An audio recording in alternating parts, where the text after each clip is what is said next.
A igreja que foi fundada pelo pastor Rick Warren foi expulsa da Convenção Batista do Sul por colocar uma mulher no cargo de pastor ou pastora. O famosíssimo pastor mostrou 3 textos bíblicos que, segundo ele, dariam base para o pastorado feminino e fizeram com que ele mudasse de visão. Afirmou que não é uma briga sobre inerrância, mas sobre interpretação, e achou absurdo definir alguém como batista ou não por conta de crer em pastoras, que para ele é uma coisa assim, não é tão sério não. Eu quero mostrar para você como que essa fala dele é absurda. E sim, é importante, sim, não é só uma questão de interpretação, é de desobediência mesmo. Curta, comente, se inscreva e bora para mais um vídeo. Então vamos lá, vamos aos 3 textos que ele disse que daria base para o ministério feminino. O primeiro seria a grande comissão em Mateus 28, em que Jesus dá ordens aos seus discípulos para que eles façam discípulos de todas as nações. Sim, me parece muito claro que é uma ordem para todos nós. Todos nós devemos anunciar o evangelho. É um dever cristão. A mulher samaritana falou de Jesus a todos em seu vilarejo. Além disso, vemos mulheres ensinando outras mulheres. Em Tito, Paulo diz que as irmãs mais velhas devem ensinar as mais novas. Vemos também mulheres ao lado de seus maridos ensinando. É o caso de Priscila, que ao lado de seu marido Áquila, ela ensinou em casa sobre aquilo que era deficiente na fé de Apolo. Temos várias mulheres ensinando na rua, como a samaritana, em casa, não na igreja, não num culto público, em que há homens e mulheres, como disse Wayne Grudem. Tente pegar um exemplo na escritura, de Gênesis a Apocalipse, de uma única mulher pregando num culto público, em que há homens e mulheres. Não existe. E se houver pastoras ou mulheres pregando na igreja, se isso existe, e se esse texto está dizendo isso, esse texto de Mateus, então Jesus, ou melhor, Paulo está entrando em contradição com Jesus. Pois Paulo disse claramente, não permito que a mulher ensine nem exerça a autoridade de homem. Por quê? Ele dá a resposta. Não é por conta de uma questão cultural. Ele diz, porque primeiro foi formado Adão. O porquê é uma conjunção explicativa. Ele está dando a explicação da ordem. Não é cultural, é criacional. Tem a ver com o modo como Deus criou e estabeleceu as coisas. Aos Coríntios ele disse que, para a mulher, era vergonhoso falar na igreja. Elas deveriam aprender em silêncio. A cultura da época. Peraí, você está dizendo que Paulo, que é errado isso? Era errado? A mulher deve pregar no culto? Mas Paulo aceitou por conta da cultura? Paulo, um homem de Deus cheio do Espírito, está se submetendo à cultura? Uma cultura errada? Segundo, que cultura? No mundo grego nós sabemos de sacerdotisas. Nunca houve sacerdotisas em Israel. No mundo pagão sempre existiu. Jesus disse, fazei discípulos. Onde está o consagre pastoras? Segundo o texto que o pastor Rick Warren disse que há uma brecha para as pastoras. Atos 2 e Joel. Em Atos 2, o Espírito Santo desce sobre os discípulos, cumprindo a profecia de Joel, em que se anunciava que o Espírito Santo desceria sobre homens e mulheres e eles profetizariam. Sim. Em 1 Coríntios capítulo 14, versículo 31, Paulo diz que todos podem profetizar. Em Timóteo, ele diz que mulheres não podem ensinar. 1 Coríntios, Paulo diz, todos podem profetizar. Mas em Timóteo, Paulo diz que as mulheres não podem ensinar no culto. Ora, se é a mesma coisa, se profetizar e ensinar são a mesma coisa, Paulo entrou em contradição com ele mesmo. Mas ele não entrou, porque são coisas distintas. Mulheres profetizaram. As 4 filhas de Felipe profetizaram. Mas não ensinaram. E ensinar é diferente de profetizar. Por isso, em Efésios, nós vemos os 5 ministérios. Nós temos lá apóstolo, evangelista, profeta e mestre. São coisas distintas. Aos Romanos, Paulo confirma que há distinção entre profecia e ensino. Porque assim como num só corpo temos muitos membros, mas nem todos os membros têm a mesma função, assim também nós, conquanto muitos, somos um só corpo em Cristo e membros uns dos outros, tendo, porém, diferentes dons segundo a graça que nos foi dada. Se profecia, seja na proporção da fé. Se ministério, dediquemo-nos ao ministério. Ou o que ensina, esmere-se no fazê-lo. Qual a dificuldade aqui do texto? Há vários dons, diz Paulo. Alguns têm dom de profecia, outros de ensino. São coisas distintas. O terceiro texto que o pastor dá é sobre Maria Madalena. Ela foi a primeira a contar sobre a ressurreição, a primeira a ver Jesus Cristo ressurreto. Tá, e daí? Em que momento isso diz ali no texto que a partir daquele momento haveria pastora?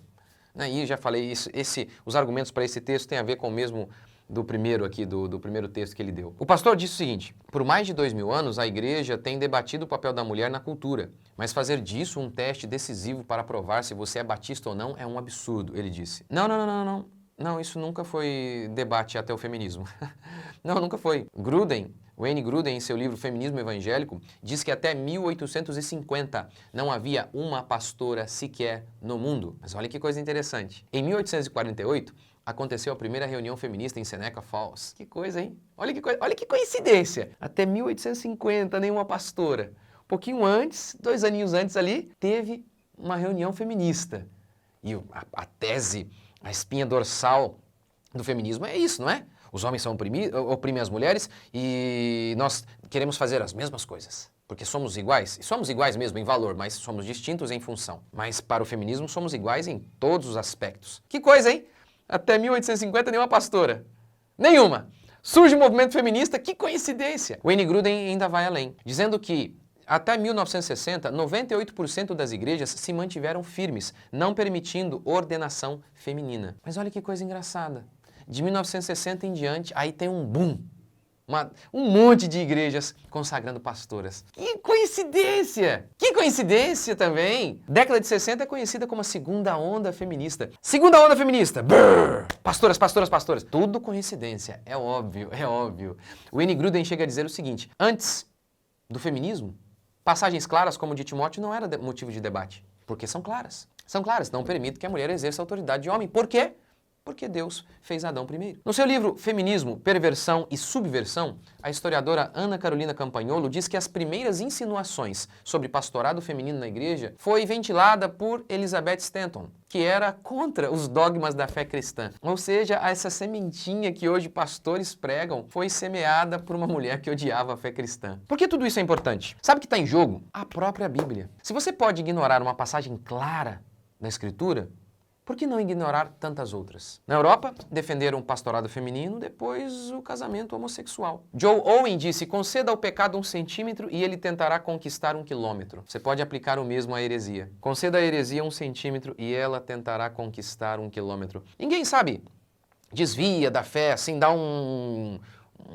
uma mudada 180 graus assim do nada. Não, não é assim. Um giro de 180 graus. Não é assim. É aos pouquinhos. Aos pouquinhos. O Rick Warren disse que não é briga sobre inerrância, mas sobre interpretação. Inerrância, ou seja, é a crença de que a Bíblia não tem erros, e nós cremos assim. A igreja ortodoxa crê nisso. E ele diz: eu creio que a Bíblia não tem erros, ou seja, é só uma questão de interpretação. Isso é interessante porque o Wayne Gruden vai dizer que as igrejas que adotaram o pastorado feminino, em sua maioria, foram as igrejas liberais, as igrejas que acreditavam que a Bíblia tem erros. Mas e aí? Pode isso? Não, já que ele crê que a Bíblia não tem erros, ele pode defender um absurdo desse. Veja, você pode desobedecer um texto claro da Escritura e ainda crer na inerrância, que a Bíblia não tem erros, por um tempo. Sabe por quê? O único jeito lógico de defender, por exemplo, o pastorado feminino é defendendo que a Bíblia tem erros. Esse seria o único jeito lógico. Por quê? Porque é um texto claro de Paulo expondo e condenando o pastorado feminino. Então, o único jeito de defender isso é dizer: não, esse texto aqui está errado. Nesse texto, Paulo errou. Ah, mas é uma questão de interpretação. Olha, há textos difíceis na Escritura, muitos textos difíceis sobre escatologia, por exemplo, predestinação, mas não é o caso sobre pastorado feminino. Há uma ordem clara e direta. Não é necessário um profundo conhecimento teológico, basta apenas português. Não permite que a mulher ensine nem exerça a autoridade de homem. Por quê? Porque conjunção explicativa, que visa unir a oração anterior ao que vai ser dito agora. Não permito? Por quê? Porque primeiro foi formado Adão, não tinha nada a ver com a questão grega. Você tem uma ordem clara, direta na Escritura, ancorada por toda a Bíblia, não há uma pastora sequer de Gênesis, Apocalipse, ancorada também pela história. Não há. Até o movimento feminista. Ah, é só divergência, é só divergência. Não. É desobediência mesmo. É querer agradar todo mundo, é querer ser relevante, mas sem ser bíblico. Não há. Você pode ser agradável ao mundo. Sabe, é querer encher a igreja, custe o que custar. É não querer ser perseguido. Nancy Pearcey, em seu livro Verdade Absoluta, ela conta algo muito interessante das igrejas americanas dos primórdios. Ela disse que aquelas igrejas modernetes que iam, sabe, aderindo às novas ideias da época, elas tendiam a desaparecer com o tempo. Eram aquelas igrejas mais conservadoras que se mantinham. Isso é verdade, na Europa a gente vê isso. As igrejas quiseram se mostrar sensíveis aos não crentes, esse é um termo que o Rick Warren gosta, e tão sensíveis ao ponto de se identificarem com o mundo e se tornarem mundanas, e pegarem ideias mundanas e praticarem. As igrejas na Europa fizeram isso. E aí o mundo aplaudiu e falou, que lindo, isso sim é uma igreja. E hoje essas igrejas morreram. Desapareceram. Jesus disse, se nós não salgarmos, nós não prestamos mais para nada, a não ser para sermos pisados pelo mundo. Basicamente, é isso que acontece com as igrejas modernetes. Elas incham como um balão e depois murcham e desaparecem. Todas vocês, igrejas modernetes, se não se arrependerem, igrejas que o tempo inteiro, e ainda nos chamam de fariseus, seguir a Bíblia é farisaísmo, legalista. Todas vocês vão desaparecer. Todas. Quem não salga não presta mais para nada, a não ser para ser pisado pelo próprio mundo que um dia te elogia e amanhã diz, vocês são iguais a nós, não há necessidade de vocês existirem. Vocês são iguais, por que devemos ir até vocês se vocês são exatamente iguais a nós? É a nossa diferença que de fato atrai. É o fato de que eles devem vir até nós, por quê? Porque o que nós damos não há lá fora. Porque o que nós oferecemos não há lá fora. Agora, se somos iguais, realmente não há mais necessidade de nós. Resta apenas que eles nos pisem.